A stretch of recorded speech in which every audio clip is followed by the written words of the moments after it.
वकफ़ा वस्सलातु वस्सलामु अला इबादिहिल्लज़ीना इस्तफ़ा फ़अऊज़ु बिल्लाहि मिन शुरूरि अनफुसिना व मिन सय्यिआति अमालिना मन यहदिहिल्लाहु फ़ला मुज़िल्ल लहु व मन युज़लिल फ़ला हादिय लहु व अशहदु अन ला इलाहा इल्लल्लाहु वहदहु ला शरीका लहु व अशहदु अन्न मुहम्मदन अब्दुहु व रसूलुहु अम्मा बअदु फ़इन्न खैरल हदीस किताबुल्लाहि व खैरल हदी हदी मुहम्मदिन सल्लल्लाहु अलैहि वसल्लम व शर्रल उमूरि मुहदसातुहा व कुल्लु मुहदसतिन बिदअतुन व कुल्लु बिदअतिन ज़लालह व कुल्लु ज़लालतिन फिन्नार।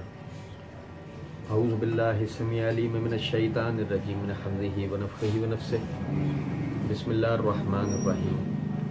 अल्लाहुम्मा सल्लि अला मुहम्मदिन व अला आलि मुहम्मदिन कमा सल्लैता अला इब्राहीम व अला आलि इब्राहीम इन्नका हमीदुम मजीद। अल्लाहुम्मा बारिक अला मुहम्मदिन व अला आलि मुहम्मदिन कमा बारकता अला इब्राहीम व अला आलि इब्राहीम इन्नका हमीदुम मजीद। रब्बि इश्रह ली सदरी व यस्सिर ली अमरी वहलुल उक़दतम मिन लिसानी यफ़क़हू क़ौली। रब्बि ज़िदनी इल्मा। वक़ालल मलिकु ऊतूनी बिही अस्तख़लिसहु लिनफ़्सी फ़लम्मा कल्लमहु क़ाल इन्नकल यौम लदैना मकीनुन अमीन। क़ाल जअलनी अला ख़ज़ाइनिल अर्ज़ि इन्नी हफ़ीज़ुन अलीम। वकज़ालिक मक्कन्ना लियूसुफ़ फ़िल अर्ज़ि यतबव्वअु मिन्हा हैसु यशा नुसीबु बिरहमतिना मन नशाअु वला नुज़ीअु अजरल मुहसिनीन वला अजरुल आखिरति खैरुल लज़ीना आमनु व कानू यत्तक़ून। वजाअ इख़्वतु यूसुफ़ फ़दख़लू अलैहि फ़अरफ़हुम व हुम लहू मुनकिरून। वलम्मा जहज़हुम बिजहाज़िहिम क़ाल अतूनी बिअख़िल लकुम मिन अबीकुम अला तरौना अन्नी औफ़ुल कैला व अना खैरुल मुंज़िलीन। फ़इन लम तातूनी बिही फ़ला कैला लकुम इंदी वला तक़रबून। क़ालू सनुराविदु अन्हु आबाहु व इन्ना लफ़ाइलून। वक़ाल लिफ़ित्यानिही इजअलू बिज़ाअतहुम फ़ी रिहालिहिम लअल्लहुम यारिफ़ूनहा इज़ इन्क़लबू इला अहलिहिम लअल्लहुम यरजिऊन। फ़लम्मा रजऊ इला अबीहिम क़ालू या अबाना मुनिअ मिन्नल कैलु फ़अरसिल मअना अख़ाना नक़तल व इन्ना लहू लहाफ़िज़ून। क़ाल हल आमनूकुम अलैहि इल्ला कमा अमिनतुकुम अला अख़ीहि मिन क़ब्ल फ़ल्लाहु खैरुन हाफ़िज़न व हुवा अरहमुर राहिमीन। वलम्मा फ़तहू मताअहुम वजदू बिज़ाअतहुम रुद्दत इलैहिम क़ालू या अबाना मा नबग़ी हाज़िही बिज़ाअतुना रुद्दत इलैना व नमीरु अहलना व नहफ़ज़ु अख़ाना व नज़दादु कैल बईर ज़ालिका कैलुन यसीर। अल्लाह रब्बुल इज़्ज़त के फज़ल व करम से आयत नंबर 53 तक पिछले दरस में हमने पढ़ा था। आयत नंबर 54 से आयत नंबर 65 तक आप भाइयों के सामने पढ़ा है। हम पढ़े थे कि यूसुफ अलैहिस्सलाम के पास जब बादशाह के गुलाम ये पैगाम लेकर गए कि बादशाह ने आपको अपने पास बुलाया है, तो उन्होंने जेल से बाहर आने से इनकार कर दिया कि जब तक मैं नहीं आऊँगा कि जब तक मेरे केस को रीओपन ना किया जाए। फिर उसके बाद बादशाह ने उनके उस केस को रीओपन किया, उसकी तहकीकात की और पता लगा कि यूसुफ अलैहिस्सलाम बेकसूर थे। और बादशाह को सबसे ज़्यादा जिस बात ने हैरान किया कि ये आदमी अपनी पूरी जवानी जेल के अंदर गुजार देता है सिर्फ इस बात के ऊपर ज़ालिका लियअलम अन्नी लम अख़ुनहु बिल ग़ैब।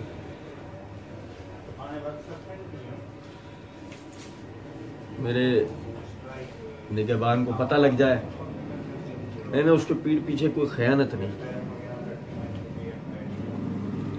बादशाह के ऊपर इस बात का बड़ा गहरा असर हुआ। इतना ईमानदार और इतना मुखलिस आदमी मैंने अपनी जिंदगी में कभी नहीं देखा। वक़ालल मलिकु ऊतूनी बिही अस्तख़लिसहु लिनफ़्सी। क्या है कि मैंने आपके सामने शुरू में भी अर्ज किया था कि कितनी बड़ी मुमलिकत क्यों ना हो, अगर दीन है तो हकीकी ईमानदारी और इखलास। आप समझें इस बात को। काम करना एक मोमिन का रिस्क हलाल के हुसूल के लिए मेहनत करना। हदीस के अंदर अल्फाज हैं कि जो रिस्क हलाल के लिए कोशिश करता है गोया वो इबादत करता है।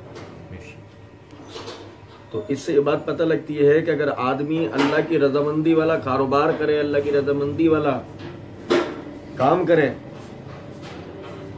ये भी उसको इबादत में और अजर व सवाब में शामिल होता है, इसका भी उसको अजर मिलता है। अब कितनी बड़ी मुमलिकत क्यों ना हो, लोग पेड हैं, तनख्वाहदार हैं, उन्हें पैसा मिलता है, वो काम करते हैं पैसे के लिए। अब इसके बरक्स एक मुसलमान है, वो काम करेगा इबादत के लिए, कितना फर्क हो।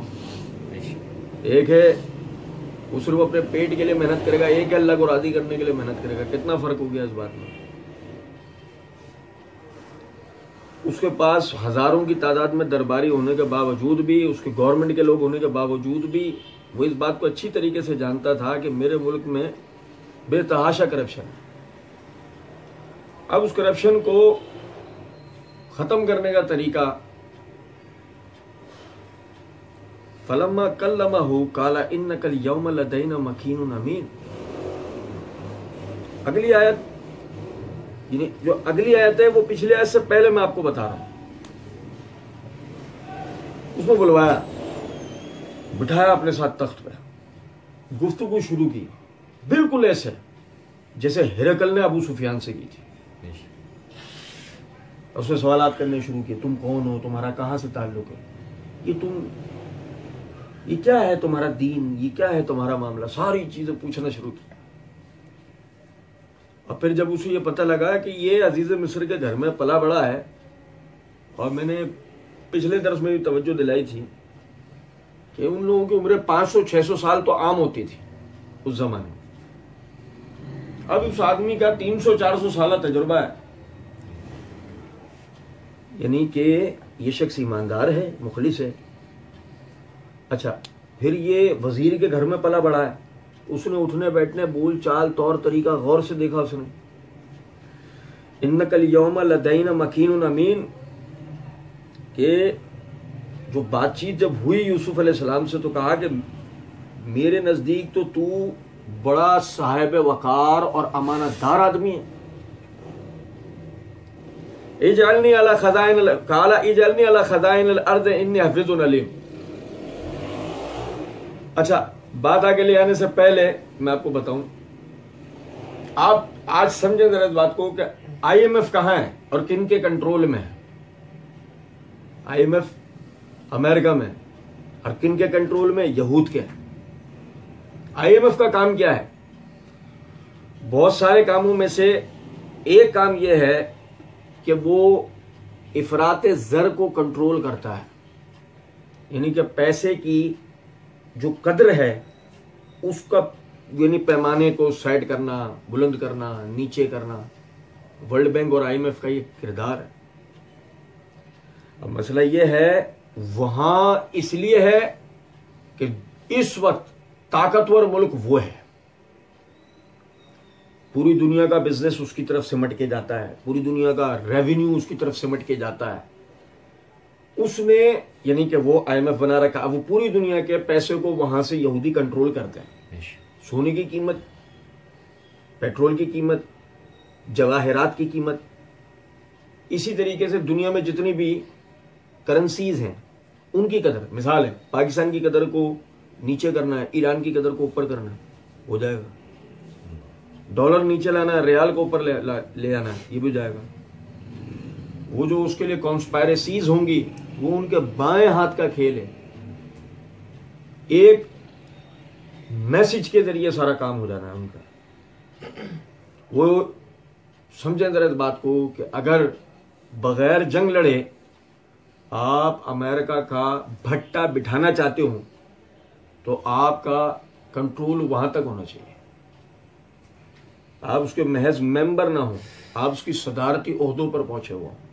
अगर आप उसके सदारती ओहदे तक पहुंच जाते हैं तो उसके बाद हर चीज पे आपका कंट्रोल होगा। यूसुफ अलैहिस्सलाम सुन रहे हैं, तवज्जो से सुने, तवज्जो से। यूसुफ अलैहिस्सलाम सुन रहे हैं, बादशाह उन्हें क्या कह रहा है, यानी जब गुफ्तगू हुई, इन्नकल यौमा लदैना मकीनुन अमीन, मैं तुझे मामूली आदमी समझ रहा था, तू तो भाई बड़ा साहिब वकार, बड़ा अमानतदार आदमी है। यूसुफ अलैहिस्सलाम ने जैसी ये बात सुनी, फरमाया इजलनी अला खजाइनिल अर्ज़ इन्नी हफीजुन अलीम, आप पूरे मुल्क मिस्र के तमाम खजाने का मुझे वजीर बना दें। इन्नी हफीजुन अलीम, मैं हिफाजत करने वाला और इस हवाले से सब कुछ जानने वाला हूं। आई समझ में बात है? ऐसा क्यों कहा है यूसुफ अलैहिस्सलाम? मिसाल के तौर पे शोबा दिफा का मुझे ओहदा दे दीजिए, तालीम का दे दीजिए, मजहब का दे दीजिए, मुझे अपना वली अहद मुकर्रर कर दीजिए, इसके बाद तो तलवारें निकल आती। मिसाल ये कह दिया जाता उस वक्त के आप मुझे अपना वली अहद मुकर्रर कर दे, आपके बाद बादशाहत की सीट पे मैं बैठूंगा, तो इसके बाद तो तलवारें निकल जाती हैं। आपको सबसे पहला दर्स याद होगा। तो वो सारे मतलब वो देख रहे हैं, ठीक है बादशाह कह रहा है, बात हो रही सही है, ठीक है। अभी तक तो उनकी नजर में कोई ऐसी बात नहीं है। जैसे कि मैं जब आपसे ये बात कर रहा था IMF वाली, तो उससे पहले तक आपकी नजर में कोई बात थी? मैं आया तो वैसे भी अगर आपको पढ़ के सुना, हमारे यहाँ वैसे भी होते हैं बात, तो जब भी इसकी अहमियत का अंदाजा नहीं होता, ये क्या बात हो रही है, यूसुफ अलैहिस्सलाम ने ये क्यों कहा है? भाई वो दुनिया की सबसे ताकतवर फौज रखकर बैठा हुआ था, फौजी, यानी फौज को कंट्रोल में लेना चाहिए था ना। एक मसला ये, बादशाह में फर्द वाहिद होता है, बादशाहत में फर्द वाहिद है, सब पे कंट्रोल उसका होता है, तो फौज पे तो खुद ब खुद कंट्रोल होना है। लेकिन एक चीज ऐसी है कि जिस पे अगर आपका कंट्रोल हो तो आपका सिर्फ फौज पे नहीं होगा, हर चीज पे हो जाए, क्योंकि तो पैसा किसके हाथ में आ गया है। अब हर बजट पास कहां से होगा, उसके लिए किसकी रजामंदी की जरूरत होगी। अपना एजेंडा, अपना अज़म, अपनी तरकीब किसे समझानी होगी कि हम ये करना चाहते हैं हजरत, इसके लिए हमें इतना माल चाहिए। ये यूसुफ अलैहिस्सलाम को समझाना पड़ेगा। यूसुफ अलैहिस्सलाम की समझ में आएगा, आप कहेंगे हाँ करो और इस तरह करो, तभी आप कर सकते हो। अब नतीजे में हम शाम पर हमला करना चाहते हैं, तो यूसुफ अलैहिस्सलाम होने देंगे? शाम से मुराद मदायन, मदायन से मुराद उनका घराना, याकूब अलैहिस्सलाम, मुसलमान। तो समझे हैं बात को या नहीं? अभी तो यह ना कि आप कुछ भी कर लो, निकाल के दिखाओ कश्मीर में से, निकाल, सवाल ही नहीं पैदा होता। तो आपके पास वो तरीका ही नहीं है जो तरीका दीन ने बताया। अब आप समझें कि उन्होंने, यूसुफ अलैहिस्सलाम ने कहा आप मुझे खजाना, अब देखो बादशाह तो पहले ही बोल चुका था, मैंने जानबूझ के वो आयत पहले नहीं पढ़ी। काल मलिक तूने बही अस्तखलिसु लिनफ्सी, लाओ इसे मेरे पास, मैं इसे अपने लिए खास कर लो, मैं इसे अपना मुशीर खास बनाऊं, मैं इसे अपना वजीर खास बनाऊं। वो बादशाह पहले ही कह चुका था। अब यूसुफ अलैहिस्सलाम बन गए मिस्र के वजीर खजाना। क्या बन गया आप? कौन सा मिस्र? वो फिर मैं याद दिलाता चलूं, ये वाला नहीं, वो कि जिसमें अफ्रीका और एशिया पूरा समा गया था, सब पर हाकमियत कर रखने वाला उसके। अच्छा, फिर अफ्रीका और एशिया, जो भाई हमारे यानी कि मादनियात के वाले से पढ़ते हैं, जो ज्योग्राफिया के एतबार से पढ़ते हैं, उन्हें इस बात का अंदाजा होना चाहिए, बार बार जब मैं तवज्जो दिलाता हूं।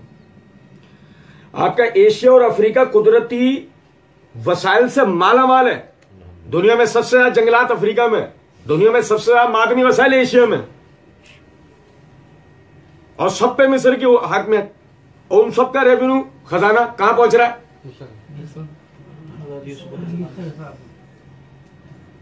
यूसुफ अलैहिस्सलाम जैसा चाहे वैसे। समझे हैं बात का मतलब? ये नहीं इजलनी अला खजाइनिल अर्ज़ इन्नी हफीजुन अलीम, तो लफ्ज क्या है खजाइनिल अर्ज़, ये भी बड़े अहमियत, यही तो बताता है कि वो मिस्र क्या था। अगर ये सिर्फ मिस्र के हद तक की बात होती ना, तो इतना गहरा जुमला नहीं आता कि जमीन के खजानों का मुझे वजीर बना दीजिए। इजलनी अला खजाइनिल अर्ज़, जमीन के खजानों का वजीर, सारा जमीन के खजाने, कि कहां कहां किस किस तरह उनकी अमलदारी थी, अब अंदाजा करें। इन्नी हफीजुन अलीम, मैं इसका हिफाजत करना रहा और समझ जानना लूं, जानना लूं। ये तो अल्लाह ने उनको सब कुछ सिखाया था। आज समझें कि यूसुफ अलैहिस्सलाम को जब एक वक्त में आप देखते हैं तो वो एक जबरदस्त किस्म के वजीर हैं, तो जबरदस्त किस्म के इंजीनियर हैं, जमीन के तमाम खजानों के बारे में अलीम मैं जानता हूं, तो एक वक्त में वो ये भी हैं। वो कज़ालिका मक्कन्ना लियूसुफ फिल अर्ज़, यतबव्वउ मिन्हा हैसु यशा नुसीबु बिरहमतिना मन नशा वला नुज़िउ अजरल मुहसिनीन। ये है पूरी सूरत का निचोड़। अब तक के सारे वाक्य का ये निचोड़ है। हालांकि वाक्य इसके बाद भी है, लेकिन आप देखो, मैंने अर्ज किया था वहां पर कि आयत 2 मरतबा आएगी, एक दफा आगे भी आएगी। वो कज़ालिका मक्कन्ना लियूसुफ फिल अर्ज़। यूसुफ बात आगे ले आने से पहले एक जरा सा माजी को देखते हुए चले, उससे भी पहले एक और चीज को देखते हुए चले। जो अल्लाह कहता है ना, अल्लाहु वलियुल्लज़ीना आमनू युखरिजुहुम मिनज़्ज़ुलमाति इलन नूर। ईमान वालों का दोस्त अल्लाह है। ईमान वालों का दोस्त उन्हें अंधेरों में से निकालकर रोशनियों में ले जाता है? या जैसे कि मा लकुम मिन दूनिल्लाहि मिन वलीम वला नसीर। अल्लाह के सिवा ना तो कोई तुम्हारा वली है, ना ही कोई मददगार। समझ में आ रही है कुछ बात या नहीं? एक अकेला अल्लाह ईमान वालों का मददगार है। और किस तरह? वो जैसे सूरत तलाक के अंदर आता है, तुम अगर अल्लाह पर भरोसा करोगे, अल्लाह तुम्हें वहां से रिस्क देगा जहां तुम्हारा गुमान भी नहीं जा सकता। आप गौर करें, चरवाहे का बेटा, बाप ने उसके लिए सपना क्या सजा रखा होगा? बड़ा होगा, जो दावत का काम है, मैं जो दावत का काम करता हूं, बड़ा होगा, वो दावत का काम मेरे साथ मेरा बेटा करेगा। ये मेरे 10 बेटे, ये सब मिलके मेरे साथ करेंगे, ये मेरा बेटा भी करेगा। है, हम अपना गुजर बसर करेंगे भेड़े चरा के। ये काम था उनका। भाई भेड़े चराते थे वो।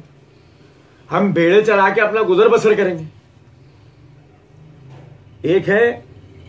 एक होगी उनकी प्लानिंग, एक है अल्लाह की। और अल्लाह अपनी प्लानिंग में सब पर कंट्रोल रखने वाला है। आप देखें, गौरतलब नुक्ता है, वो चरवाहे का बेटा अगर अपने बाप से मांगा जाता तो क्या बाप दे देता? और अगर बाप से मांगा जाता और बाप से उसका ताल्लुक इसी तरीके से जुड़ा रहता, मिसाल के तौर पर बाप ने दे दिया, अच्छा मैं साल में एक दफा तो मिलने आ सकता हूं ना इब्राहिम अलैहिस्सलाम की तरह, भाई मेरे।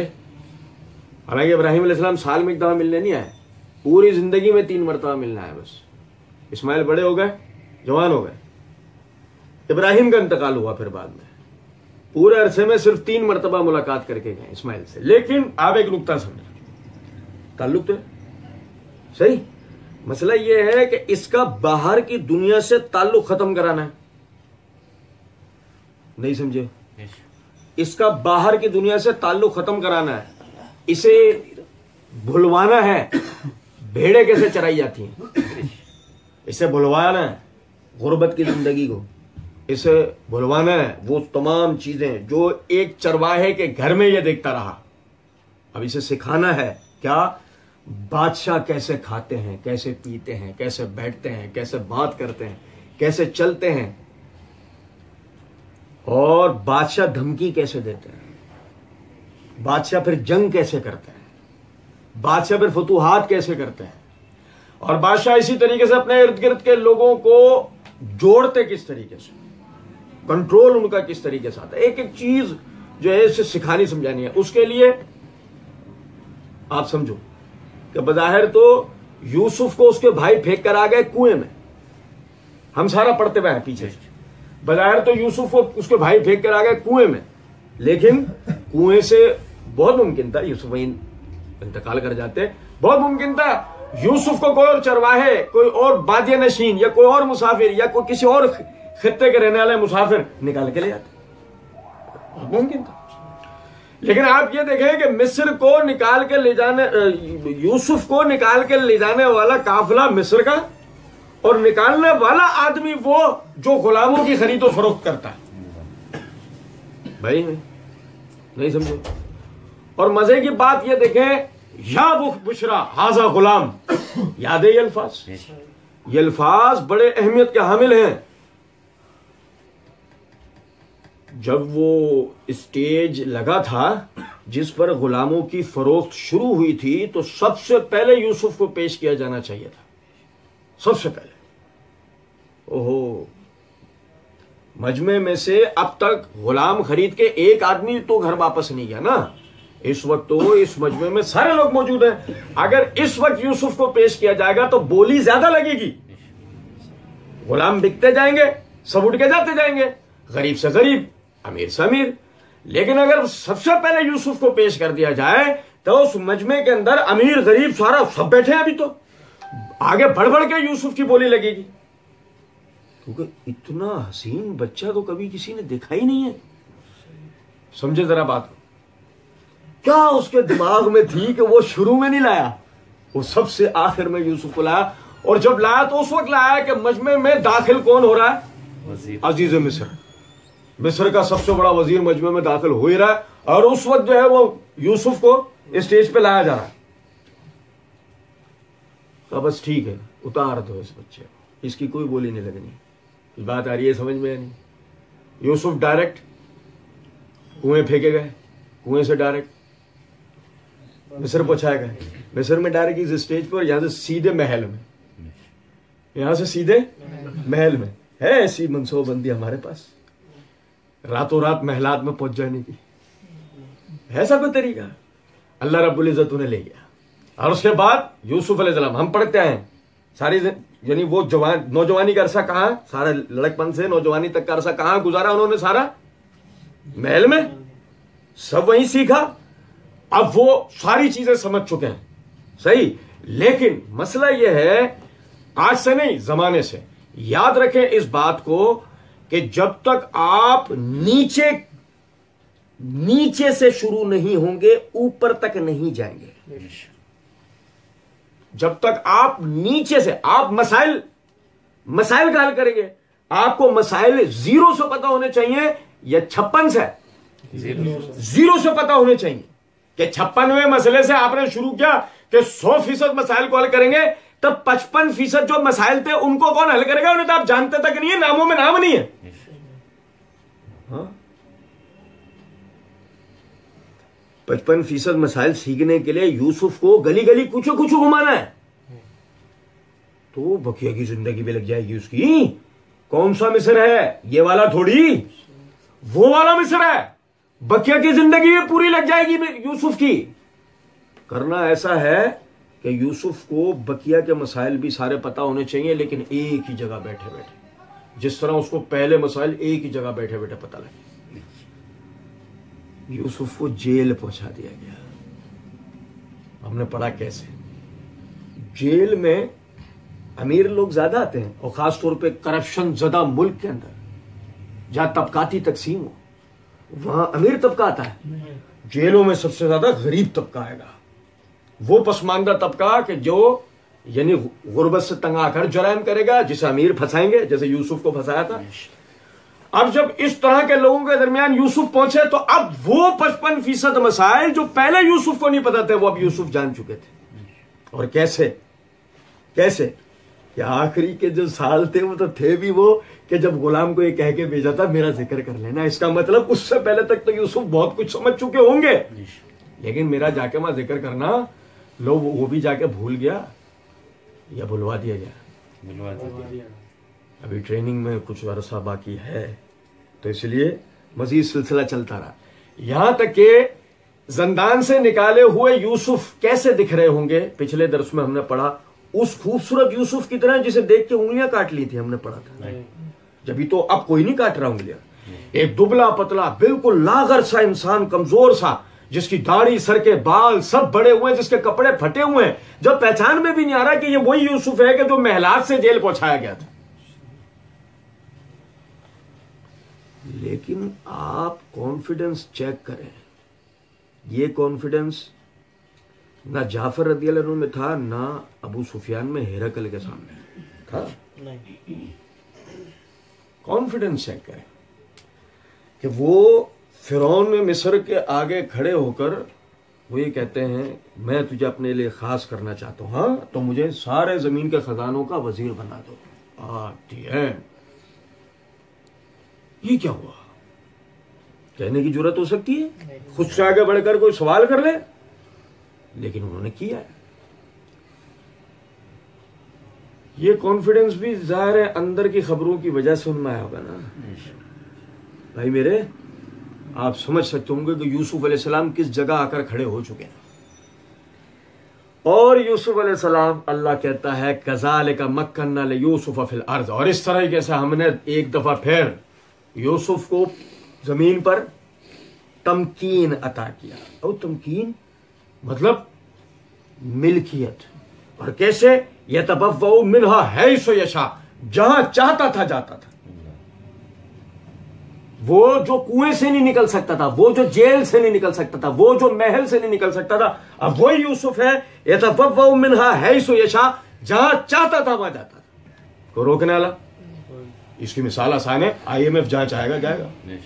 देख लो ना, आप पढ़ लो, बैनुल अक़वामी सियासत आप देख लो, वो जब बगैर इत्तला के जहां चाहेगा उसका नुमाइंदा पहुंच सकता है। दुनिया का कोई मुल्क उसको रोकने वाला नहीं, कोई नहीं रोक सकता उसको। रोकने का मतलब क्या है? जंग। अब यूसुफ भी बिल्कुल उसी तरीके से जहां चाहे जा सकते हैं। अल्लाह फरमाते हैं नुसीबु बिरहमतिना मन नशा, ऐसे हम जिसका नसीब चाहे बनाते हैं। वला नुज़ीउ अजरल मोहसिनीन, और अच्छाइयां करने वालों के बदले को कभी हम जाया होने देते नहीं। ये था वो जो पिछले दर्स की इब्तिदा में मैं आप भाइयों को समझा रहा था। वक्त ना मिलने की वजह से हम याद पढ़ नहीं सके थे। अच्छाई करने से पहले कभी भी ये नहीं सोचना चाहिए भाई क्या फायदा, मुझे क्या मिलेगा। आप अच्छाई अल्लाह के लिए कर रहे हो, अपने लिए या किसी के लिए? अगर आप अल्लाह के लिए अच्छाई कर रहे हो तो आपको तो अजर अल्लाह देगा ना। आपको क्या मिलेगा आपको यही नहीं पता। आपको क्या मिलेगा ये आपको पता नहीं, आपको अजर मिलेगा। और अजर कौन सा, वो भी हम आगे पढ़ेंगे। अच्छा, मजे की बात यह है यूसुफ अलैहिस्सलाम के, अल्लाह तो कहते ही ये है कि यूसुफ और उसके भाइयों के किस्से में सवालात करने वालों के लिए बेहतरीन निशानियां हैं। पढ़े ना, कोई मामूली बात नहीं। आप देखें पूरी हो जाएगी सूरत, एक जगह भी जन्नत का जिक्र नहीं आएगा। सूरत पूरी मुकम्मल हो जाएगी, जन्नत का जिक्र आएगा कि हमने यूसुफ को कोई जन्नत अता कर, नहीं। क्यों? अल्लाह समझाना ही ये बात चाहता है। और भाई अच्छाइयां करने का ये मतलब नहीं है कि सिर्फ तुम आखिरत के ही अजर से नवाजे जाओगे। अगर तुम्हारी अच्छाइयां तुम्हारी जात से बाहर निकलकर इज्तिमाई शक्ल इख्तियार कर गई तो तुम उन अच्छाइयों का सिला दुनिया में भी पाओगे जैसे यूसुफ ने पाया। यह बताया अल्लाह ने। तुम्हारी अच्छाइयां जो अभी इंफरादी तुम्हारी जात तक महदूद हैं, अगर ये तुमसे आगे डिलीवर होती हैं, लोगों में ये अच्छाइयां आना शुरू होती हैं, तो आहिस्ता आहिस्ता जन्नत तो अपनी जगह है, तुम्हारी दुनियावी जिंदगी भी किसी जन्नत से कम नहीं होगी। लेकिन वो एक अलग बात है, तुम ऐसा करना ही ना चाहो, तुम ऐसा करना ही ना चाहो। वला नुज़ीउ अजरल मोहसिनीन, हम अच्छाइयां करने वालों की, नेकियां करने वालों के बदले को जाया होने देते नहीं। वला अजरुल आखिरत खैरुल लिल्लज़ीना आमनू व कानू यत्तक़ून, ये तो अपनी जगह बात है ना कि हर आदमी अपनी अच्छाई को पाता है, लेकिन वला अजरुल आखिरत खैरुल लज़ीना आमनू व कानू यत्तक़ून, और जो ईमान वाले और तकवे वाले हैं उनके लिए तो बेहतर सिर्फ आखिरत का अजर है। उनके लिए तो बेहतर क्या मतलब है? कई मर्तबा हम पहले भी पढ़ चुके हैं। तकवा है ही ये चीज, आदमी नेकी करे खालिस अल्लाह के लिए और अपना बदला अल्लाह पर रखे। फायदा दो चीजों का मिलता है। उसकी नेकी में से रियाकारी चली जाती है, उसकी नेकी में से मायूसी चली जाती है। रियाकारी चली जाती है का मतलब लोगों को नहीं दिखाएगा, खालिस अल्लाह को दिखाएगा। और मायूसी चली जाती है मतलब जब भी थोड़ी देर में अरे यार फायदा क्या, हम कर भी लेंगे, हमें क्या फायदा होना है, या हमारे अकेले के करने से क्या होगा। इस किस्म की जो मायूसियां है ये निकल जाती है। क्यों? क्योंकि आप आखिरत के अजर के लिए कर रहे हो ना। मिसाल तौर पे आपने किया, आपको कोई फायदा दुनिया में नहीं दिखा तो ना दिखे, अजर आपको कहां चाहिए? वला अजरुल आखिरत खैरुल लज़ीना आमनू व कानू यत्तक़ून, और जो ईमान वाले हैं और अल्लाह से डरने वाले हैं उनके लिए तो आखिरत का अजर सबसे बेहतर है। दुनियावी अजर दुनिया के अंदर आपके मरते के साथ ही खत्म हो जाना है, आपके लिए तो खत्म ही जाना है ना। मिसाल के तौर पे आपने अच्छाई के लिए काम करना शुरू किया, करते रहे आपके साथ जुड़े 2 लोग, 3 लोग, 10 लोग, 20, 100 अफराद, और क्या हुआ, अच्छाई की दुनियावी शक्ल सामने आने लगी और आपका इंतकाल हो गया, आप देख ही नहीं पाए। लेकिन आपके बाद की जो नस्लें उन अच्छाइयों को अपनी आंखों से देख रही है। बज़ाहिर देखा जाए तो आपके लिए कोई फायदा है नहीं, लेकिन आपके लिए फायदा क्या, वो देखो सदका जारिया, सारी की सारी नस्लें आपके लिए सदका जारिया बन गई। मिसाल हमारे सामने है ना, क्या मुसअब बिन उमैर, क्या उस्मान बिन मज़ून, क्या अम्मार बिन यासिर के वालिद, के इन हजरात ने इस्लाम को फलते फूलते, माशरे में अमन सुकून होते, खुशहाली होते, बराबरी होते, ये सारी चीजें अपनी आंखों से देखी थी। वो तो बेचारे बिल्कुल इब्तिदाई दौर के अंदर शहीद कर दिए गए अल्लाह के बंदे, उन्होंने तो कोई किसी किस्म की कोई बड़ी खास किस्म की तब्दीली नहीं देखी, वो तो बेचारे उससे पहले दुनिया से चले गए। लेकिन उसके बाद आज तक हम उनके खल्फ, उनके बाद आने वाले, आज तक हम उनके लिए दुआएं करते नहीं करते, उनके शुक्रगुजार है नहीं सिवाय काले वालों को छोड़ के। बाकी हम सारे के सारे उनके लिए दुआएं करते हैं ना, सभी उनके शुक्रगुजार हैं, सभी उनके एहसानमंद हैं कि उन्होंने मेहनत नहीं की होती तो आज ये हम तक पहुंचता। देखो ये मेहनत का सबसे बड़ा सिला, मेरे बाप को कोई नहीं जानेगा मगर अबू बकर को हर कोई जानेगा। ऐसा होता ही नहीं होता। देखो मेहनत का सिला कि मेरा बाप कर लेता तो उसे लोग जानते उस तरह जैसे अबू बकर को जानते। ये है बात। फरमाया वजा इख्वत यूसुफा फदखलू अलैहि फअरफहुम वहुम लहू मुनकिरून। यूसुफ अलैहिस्सलाम के पास जब जेल के अंदर वो दोनों आए थे ताबीर पूछने बादशाह के ख्वाब की, यूसुफ अलैहिस्सलाम ने क्या ताबीर बताई थी कि तुम पर खतरनाक यानी कि साल कहत के आने वाले हैं, तुम्हें उसके लिए तैयारी करनी है। क्या तैयारी करनी है? तुम बड़े पैमाने पे ज़राअत को फरोग दो, फसलें लगाओ, जितनी ज्यादा हो सकता है ज़राअत पे मेहनत करो, अभी दिफा वगैरह सारी चीजों को छोड़ दो, बड़े बड़े स्टोर्स बनाओ, बड़े बड़े गोदाम बनाओ, जो ज़राअत के नतीजे में फसलें कटे उनको यानी स्टोर करो। मिसाल के तौर पे तुम 10 साल की स्टोरेज रखते हो, तुम उसको बढ़ाओ और 30 साल का स्टोरेज बनाओ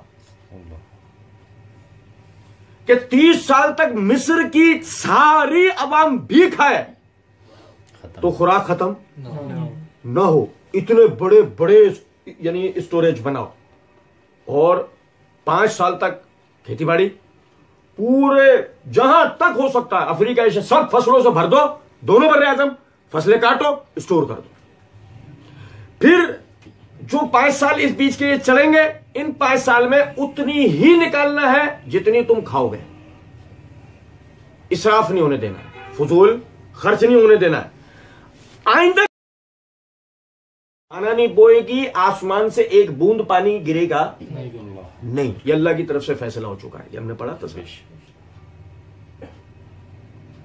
यूसुफ अलैहिस्सलाम ने वजीर बनते के साथ ही सबसे पहला काम यही किया कि आपने बड़े पैमाने पे मीटिंग्स की, सारे पूरे दोनों बर्रे आज़मों से जितने जहां भी खेती बाड़ी के मामला, तो किसान, बड़े बड़े ज़रूरी पेशा लोग, सबको यूसुफ अलैहिस्सलाम ने बुलवाया और उनको ट्रेनिंग देना शुरू की और बड़े पैमाने पे ज़राअती मैदान में काम होना शुरू किया। सोच हमारी, इतने बड़े बड़े स्टोर्स बनाने शुरू किया। अब्दुल वहाब नज्जार रहमतुल्लाह अलैह ने लिखा है कि पहाड़ों के दरमियान की खाइयां, वो सारी की सारी खाइयां ग़िज़ाओं से भर दी, अनाज से भर दी, खाइयां भर दी अनाज से। आप अंदाजा करें तरह इस बात। तो वो यानी कि यूसुफ अलैहिस्सलाम ने बनाया और वो वक्त आ गया जिसकी ताबीर आई थी, कहत का जमाना आ गया। कहत का जमाना आया, पूरी दुनिया में चारों तरफ कहीं भी बारिश नहीं हो रही। 5 साल 10 साल का अरसा बीत गया। देखो बाज मुल्क होते हैं हमारे जैसे, लेकिन बाज हमसे भी पसमानदा होते, बाज उनसे भी पसमानदा होते। मुल्कों की हम तो बड़े नाशुक्री कौम है, अल्लाह का हम पर बड़ा एहसान है। हमारे पास इंतहाई गरीब आदमी होटल के बाहर बैठ के खाना खा लेता है। हमारे पास इंतहाई गरीब आदमी, इंतहाई माना जाता है ये इंतहाई, वरना कोई हमारे जैसा हो बराबर वाले का दरवाजा बजा, क्या पका, कड़ी बनी, ले आया। कुछ बात आई समझ में या नहीं? जो हमारा इंतहाई गरीब है वो होटल के बाहर बैठ के खाना खा लेता है। लेकिन दुनिया में ऐसे मुल्क मौजूद हैं जहां पर सवाल ही नहीं पैदा होता, आपसे कोई एक लुकमा भी खाने का पूछ ले, गोया आपने अगर किसी का दरवाजा बजा दिया तो अगले लम्हे तो आपके लिए पुलिस आएगी कि आपने बगैर पूछे दरवाजा बजाया कैसे। दुनिया के मुहज्जब ममालिक हैं ये जिनकी मैं बात बता रहा हूं आप। और देखें, अब जब वो कहत साली का मामला चारों तरफ फैला तो मिस्र के पड़ोस में ही मुल्क है शाम। भाई मेरे, हम तो उस ताकतवर मिस्र की बात कर रहे हैं ना, ये वाले मिस्र की तो बात ही नहीं कर रहा, हालांकि इसके भी पड़ोस में। लेकिन अब शाम में भी कहत साली का सिलसिला। याकूब अलैहिस्सलाम ने अपने बेटों से कहा कि भाई जाओ ढूंढो, दुनिया के किसी खित्ते में तो कोई अनाज मिलेगा, हमारे तो घर का खाना खत्म हो रहा है। हम और वही समझे जरा इस बात को कि याकूब अलैहिस्सलाम एक कबीला लेकर बैठे हुए थे और अपने कबीले के सरदार थे, सारे लोगों की भूख प्यास को सोचना था। तो उन्होंने अपने बेटों को कहा कि जाओ निकलो, दुनिया के दीगर खित्तों में ढूंढ ढांड के कहीं से भी लेकर आओ, मगर लाओ। भाई निकले। वजा इख्वत यूसुफा फदखलू अलैहि। अच्छा, यूसुफ अलैहिस्सलाम करप्शन को रोकने के लिए क्या करते थे?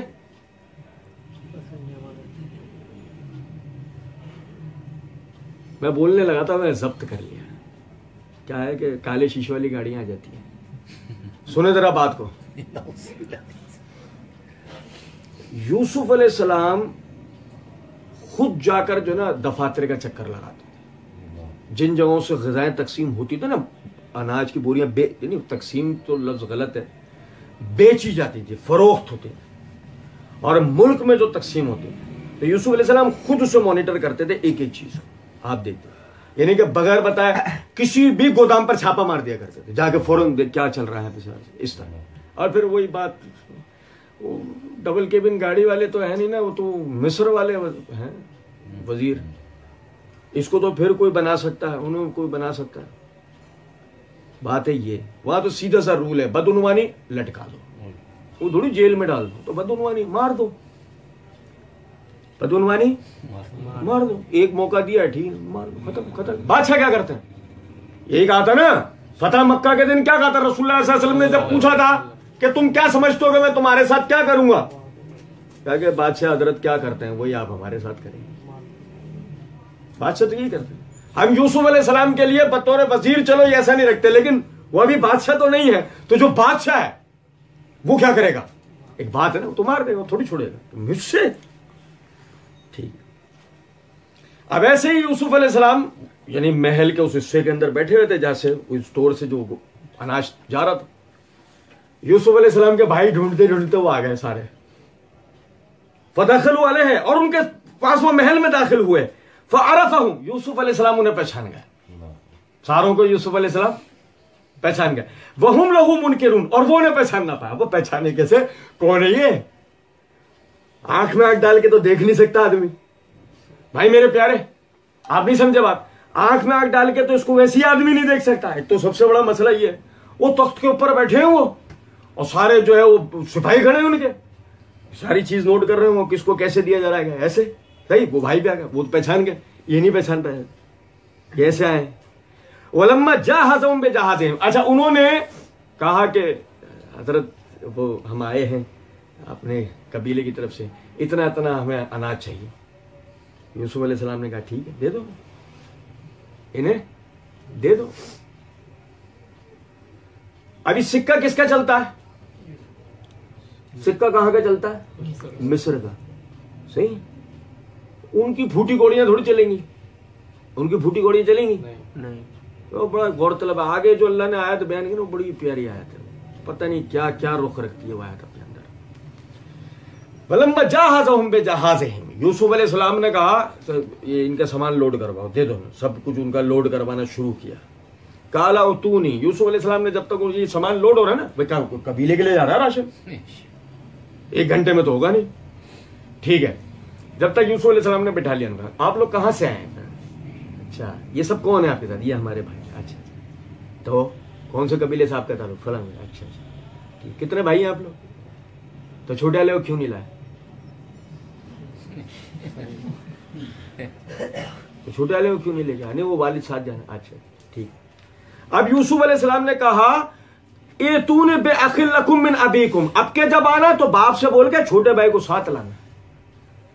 अला तरौना अन्नी औफुल कैला व अना खैरुल मुंजिलिन, तुम देख रहे हो कि मैं तुम्हें एक तो नाप कर पूरा दे रहा हूं और मैं तुम्हारी कितनी बेहतरीन खातिर मदारत कर रहा हूं। हालांकि तुम मेरे लिए क्या हो, एक मामूली से कस्टमर।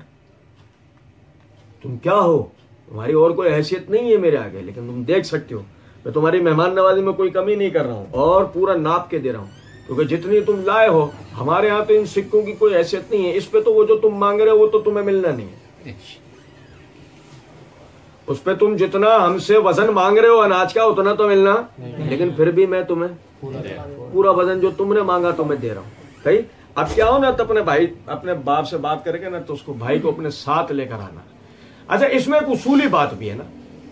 उसूली बात यह है कि जितनी बोरियां तुमने मुझसे ली हैं वो हैं 10 अफराद के बराबर, तुम हो 9 अफराद। तुम कितने अफराद हो, तो 10वां होना चाहिए ना।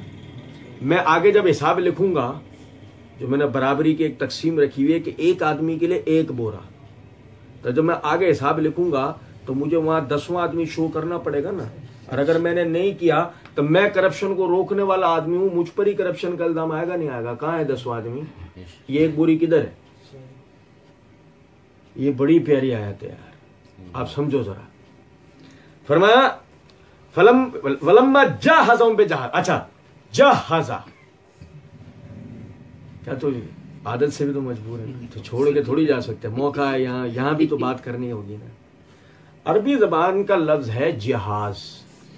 जहाज हम अपनी उर्दू में बोलते हैं जहाज, जहाज बोलते ना, ये असल में अरबी का लफ्ज है जहाज। और अरबी जबान में इस उड़ने वाले को कहते हैं सैयारा, जिसे हम इंग्लिश में एरोप्लेन और उर्दू में जहाज कहते हैं। इसे अरबी में क्या कहते हैं, सैयारा, क्योंकि हवा में हरकत करने वाली चीज को सैयारा कहा जाता है। तो इसे क्या कहते हैं अरबी में, सैयारा। जहाज हर वो चीज जिसपे सामान लोड किया जाता है, अरबी जबान में वो क्या है, जहाज। और जो लोड होने वाला सामान कहलाता है जहाजुन। समझे हैं बात क्यों। तो ऐसी ट्रेन, ऐसा पानी की कश्ती, ऐसा जहाज, ऐसे ऊंट गाड़ी, गधा गाड़ी या कुछ भी, वो सब क्या कहलाएगा, जहाज। क्या कहलाएगा, जुबान के एतबार से वो जहाज है। अच्छा फिर ये जो सामान है, जो मिसाल है एक तरफ स्टोर सामान रखा हुआ है कि ये सब क्या होगा, ये लादने का सामान है, तो इसे अरबी में कहते हैं जहेज। इसे क्या कहते हैं, जो हम अपनी उर्दू में लड़की का बाप को ब्लैकमेल करके जब माल लिया जाता है ना, उसको बोलते हैं। नहीं समझे बात को, ये है जहेज, जिसके लिए मौलवी साहब ने हलाल होने का फतवा दे रखा है ना, ये जहेज जायज है। अच्छा सुनो, देखें समझे जरा इस बात को ना। नबी सल्लल्लाहु अलैहि वसल्लम की 4 बेटियां, 3 बेटे, 3 बेटों का आपके इंतकाल हो गया। नबी सल्लल्लाहु अलैहि वसल्लम की बड़ी बेटी फातिमा नहीं है, आपकी बड़ी बेटी ज़ैनब है। भाई सुन रहे हैं, आपकी बड़ी बेटी फातिमा नहीं है, बड़ी बेटी ज़ैनब है। ज़ैनब से छोटी फातिमा है, फातिमा से छोटी रुकैया है, उनसे छोटी उम्मे कुलसूम है। ये समझ रहे चारों को, ठीक है। अच्छा ज़ैनब का निकाह हुआ अमर बिन आस से और अली से भी पहले। दूसरा निकाह फातिमा का हुआ अली से। पहली बेटी का निकाह अमर बिन आस से, दूसरी बेटी का निकाह अली बिन अबी तालिब से। मौलवी साहब कह रहा लो नबी ने अपनी बेटी को जहेज दिया, ओ फातिमा को दिया सामान, अली बिन अबी तालिब से निकाह लो। अच्छा मौलवी साहब ऐसा है, हाँ ठीक है। मौलवी साहब पहले अली बेटी, तीसरी चौथी माफ, तीसरी चौथी माफ।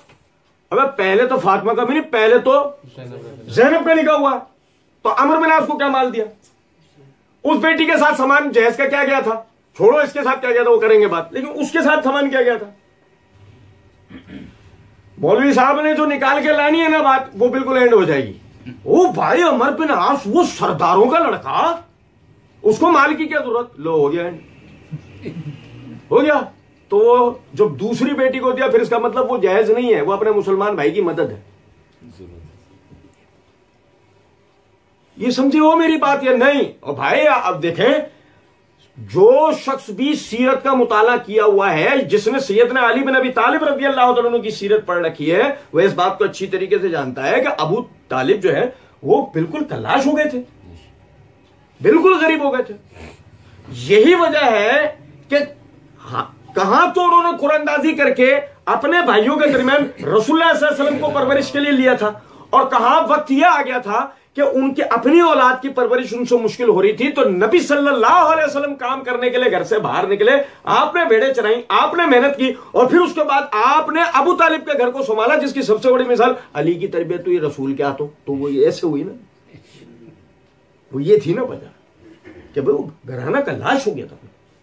इसीलिए नबी सल्लल्लाहु अलैहि वसल्लम ने छोटी उम्र से मेहनत करके और उनको पाला पोसा, उनके सारे मामला क्या, उम्मे हानी का निकाह आपने करवाया, अली की सगी बहन उम्मे हानी का निकाह आपने करवाया, और बड़ी मोहब्बत करते थे उम्मे हानी, आपकी बहन है ना वो, उम्मे हानी आपकी भी बहन है ना, बड़ी मोहब्बत करते थे अपनी बहन से। आप समझे, गौरतलब बात है कि अली ने रिश्ता भेजा, मौलवी साहब ने अमर बिन आस का तो बताया ना, वो तो अभी एंड में अगर याद रहा ना इंशाल्लाह तो मौलवी साहब तक भी आएंगे। वो अली ने निकाह का पैगाम भेजा फातिमा रज़ी अल्लाह तआला अन्हा के लिए रसूलुल्लाह सल्लल्लाहु अलैहि वसल्लम को। अब हदीस की कोई सी भी किताब है, आप वो उठा के देखें, उसके अंदर आपको अल्फाज मिलेंगे कि नबी सल्लल्लाहु अलैहि वसल्लम ने कहा अली को बुलाओ, बुला के लाए, कहा तेरे पास हक मेहर देने के लिए कुछ है? उन्होंने कहा हजरत मेरे पास तो हक मेहर देने के लिए कुछ भी नहीं है। कहा वो तेरी जो ज़रा थी, ज़रा क्या, बुलेट प्रूफ जैकेट, जंग में जो पहने जाते हैं ना, लोहे का लिबास, तेरे वो जो ज़रा थी वो कहा हजरत वो है। कहा जा उसको बेच के पैसे लेकर आ, उसको बेच के। शिया आलिम है अर्दबीली, उनकी किताब है कश्फुल गुम्मा, उसके अंदर उन्होंने रिवायत लिखी है, अली निकले बाजार की तरफ, रास्ते में मिले उस्मान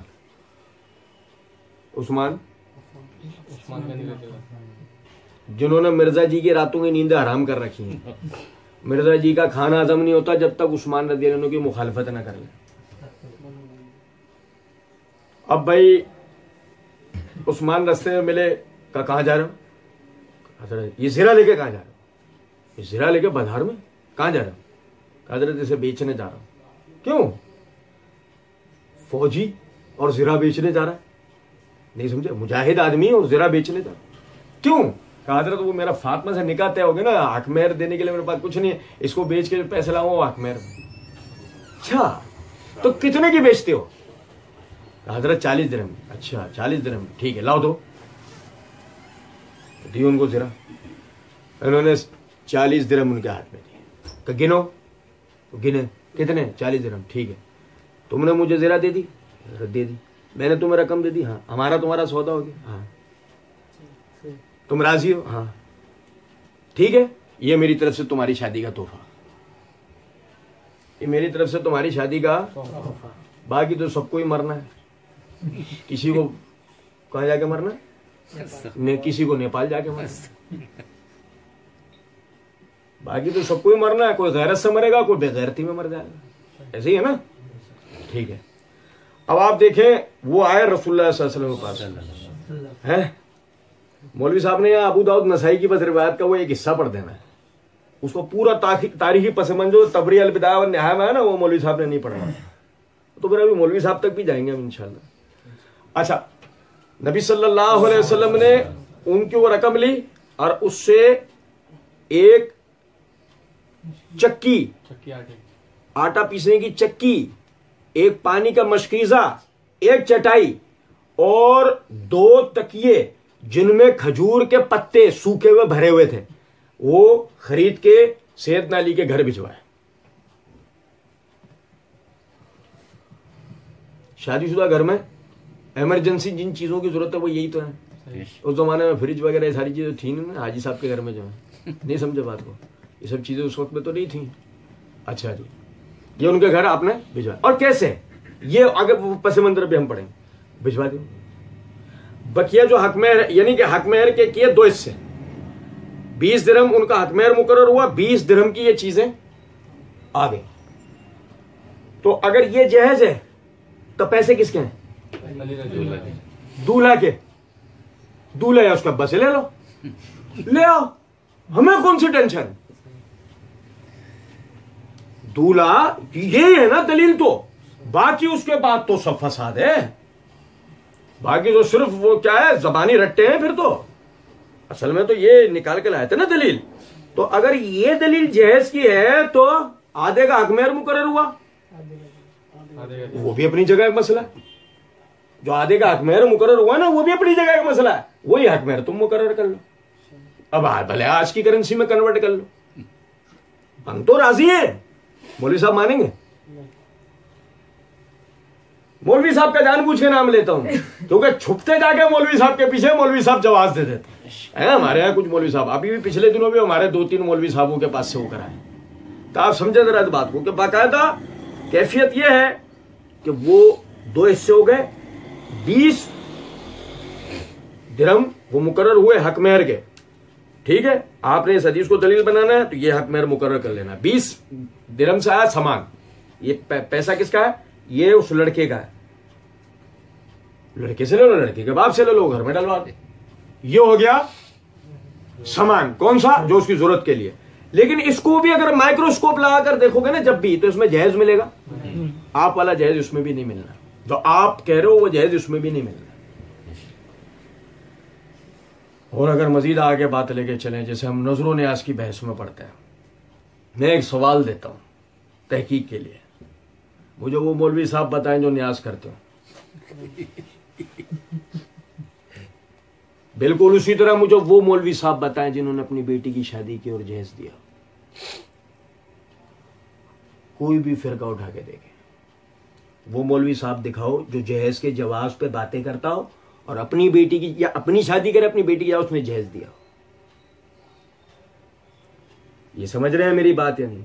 और मेरे भाई अल्लाह के बंदों, और तहकीक का नुक्ता दे रहा हूं, मुसलमान दुनिया के अंदर सिर्फ 2 मुल्कों में उगते हैं, हिंदुस्तान पाकिस्तान में, या पूरी दुनिया में पाए जाते हैं?